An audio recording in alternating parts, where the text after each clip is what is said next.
pandemia. ¿Qué fue lo que pasó? ¿En qué momento estamos hoy de la cultura organizacional? ¿Qué cosas se transformaron y que están vivenciando hoy las empresas? Bueno, varias cosas. Bueno, en principio muchas gracias por el espacio para poder compartir. Y te diría que en relación a esta pregunta, bueno, varias cosas se transformaron, pero para sintetizarlo, diría que es ir hacia una cultura de digitalización, podría ser el mejor resumen. Previo a la pandemia, ya varias compañías se habían hecho eco de esta necesidad de transformar sus modelos de negocios para dar respuesta a necesidades de clientes diferentes. Y lógicamente la pandemia lo que hizo fue terminar de impulsar a aquellas que no estaban en procesos de digitalización a tener que hacerlo por supervivencia. Y en ese camino están embarcadas, si querés, ante tu pregunta, mayormente las transformaciones culturales. Ahora, hay que entender que una digitalización es un replanteamiento radical y continuo de cómo una empresa emplea tres cosas: procesos, tecnologías y personas. Ese replanteamiento radical y continuo del cómo, ese cómo es la cultura. Entonces, diría que inevitablemente esta digitalización, para ser sostenible en el tiempo, requiere sí o sí una transformación cultural que la sostenga. Claro. ¿Y cómo se trabaja en esa transformación? Porque imagino que debe llevar tiempos, y tiempos muy diversos dependiendo de las industrias, dependiendo de las empresas.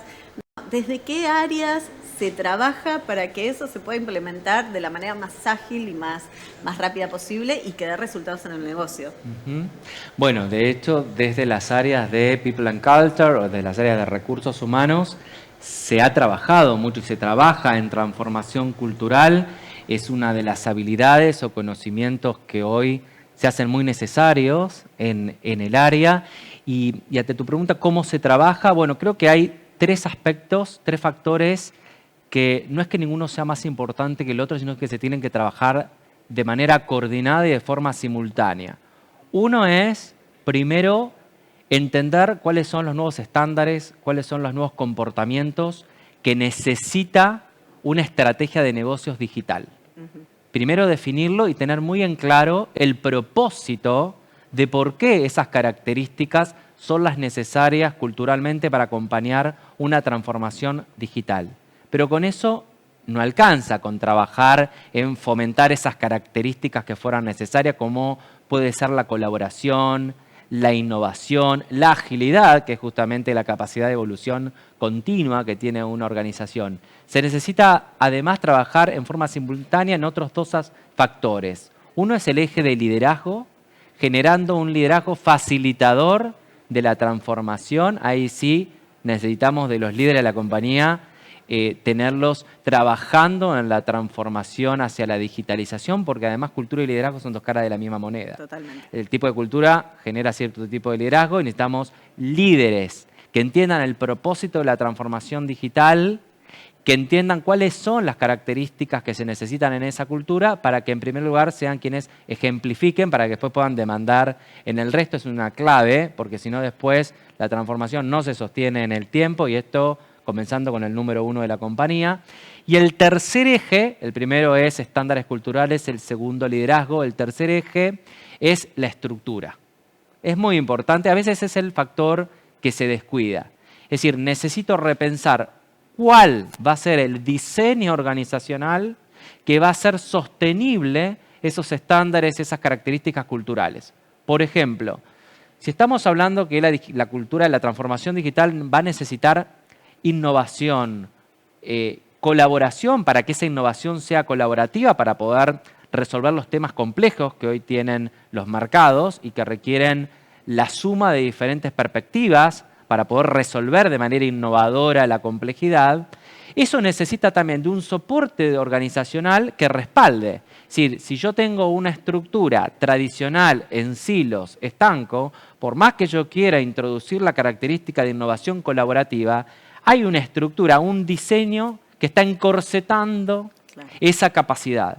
Por lo tanto, al mismo tiempo que trabajo en estándares culturales, en liderazgo, hay que trabajar en repensar el diseño.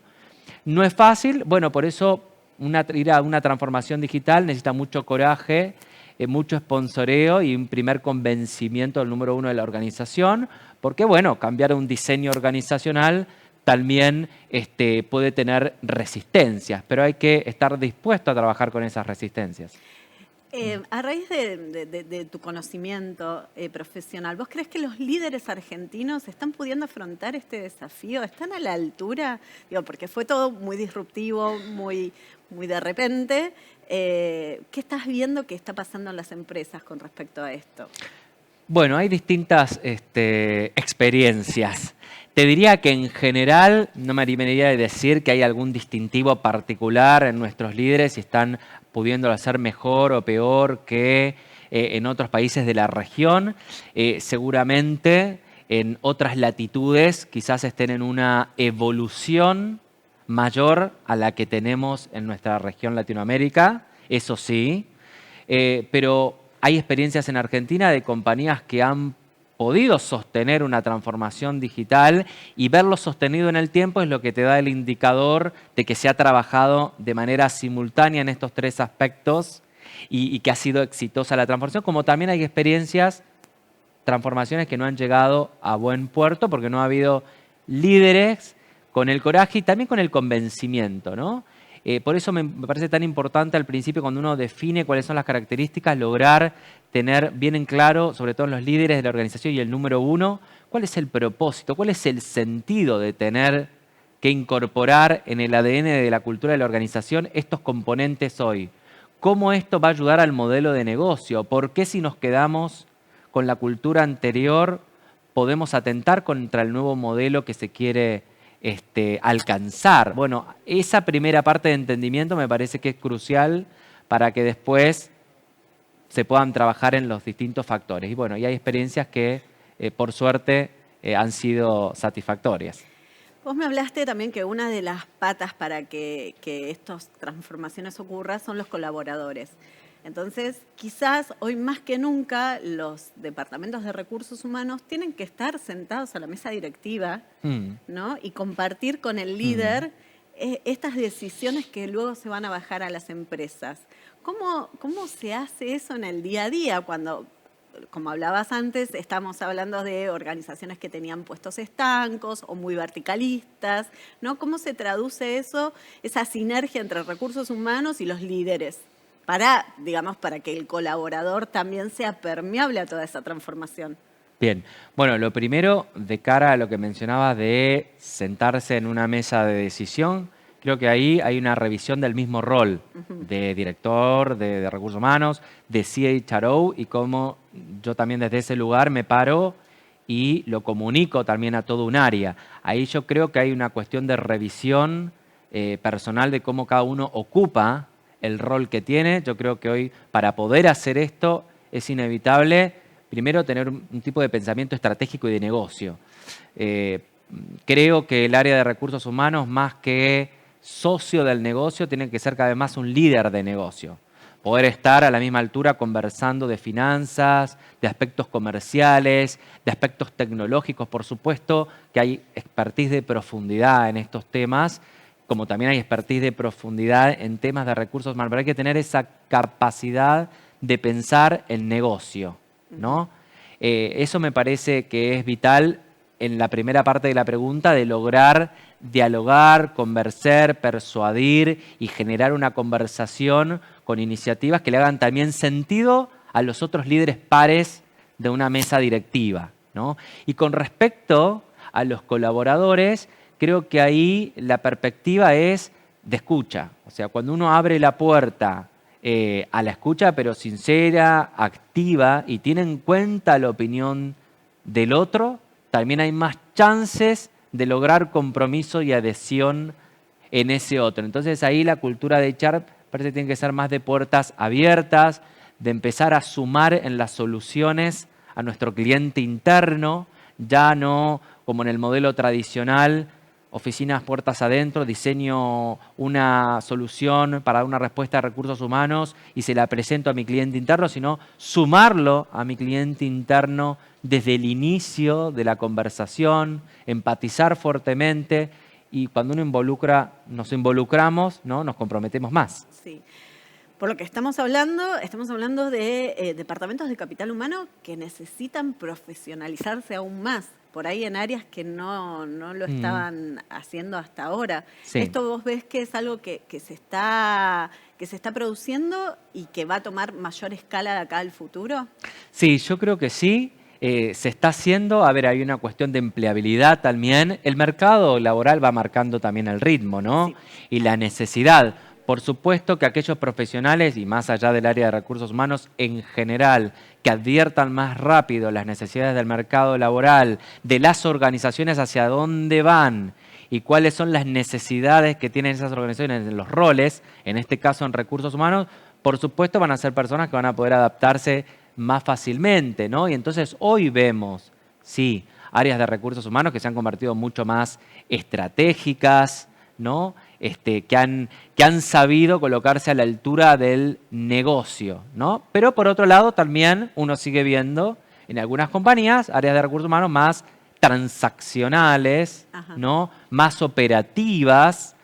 Bueno, todo lo que es operativo transaccional es el que mayor riesgo tiene de digitalización, claro, de automatización. Sí. Entonces también es pensar dónde desde capital humano vamos a aportar nuestro valor agregado. Y el valor agregado está más en lo estratégico, no en lo que pueda automatizar un chatbot, ¿no? Claro. Vos me hablás de una digitalización que lo suplante directamente.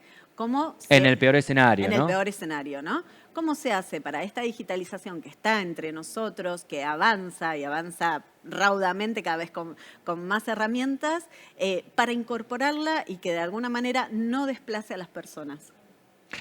Bueno, lo primero, entender, si la misión de una empresa cualquiera, ¿no?, es hacer que las cosas pasen, y la misión es la forma en que hacer que las cosas pasen en el día a día para alcanzar una visión y vivir el propósito de la organización, si hacer que las cosas pasen necesita de la digitalización, entonces ahí la misión de la compañía con la digitalización van alineadas, no se pelean, y la digitalización es una necesidad del negocio, ¿no? Entonces, a partir de eso, hay que primero repensar, bueno, cuál es el diseño de la organización que va a permitir sostener ese camino hacia la digitalización y pensar también a pensar las personas más que en posiciones, en roles, ¿no? Entonces ahí se abre un poco la perspectiva, ¿no? Bueno, eso implica también, creo, más allá de recursos humanos, de algo que socialmente y como sociedad también tenemos que ir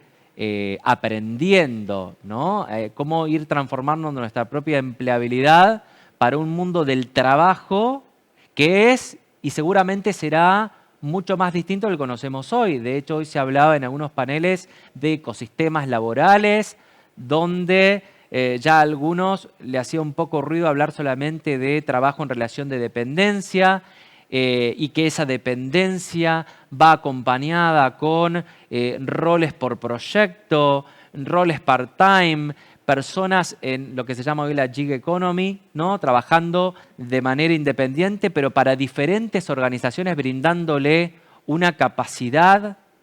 Bueno, también hay que saber leer, me parece, el mundo, la sociedad, ¿no? Porque al final de cuentas las organizaciones son espejos de la sociedad, ¿no? Es como la diversidad, para ponerlo en otro ejemplo. ¿Por qué tenemos que incorporar la diversidad? Bueno, la sociedad cada vez incluye la diversidad. Entonces, como organización no vivimos aislados, trabajamos para una sociedad, siendo espejo. Totalmente. No tiene nada que ver con que uno esté capacitándose para diferentes roles con el hecho de aislarse y no contribuir a una cultura organizacional. Sí, claramente. Bueno, sí. Seguramente vamos a ver cambios más profundos todavía en las culturas organizacionales de las empresas a futuro, y vamos a volver a convocarte. Por mi parte, te agradezco, Fernando Troilo, director de posgrado de Recursos Humanos de UCEMA, y estamos hablando prontamente. Gracias, Lorena. Al resto los invito a que se queden, que tenemos más HR Innovators.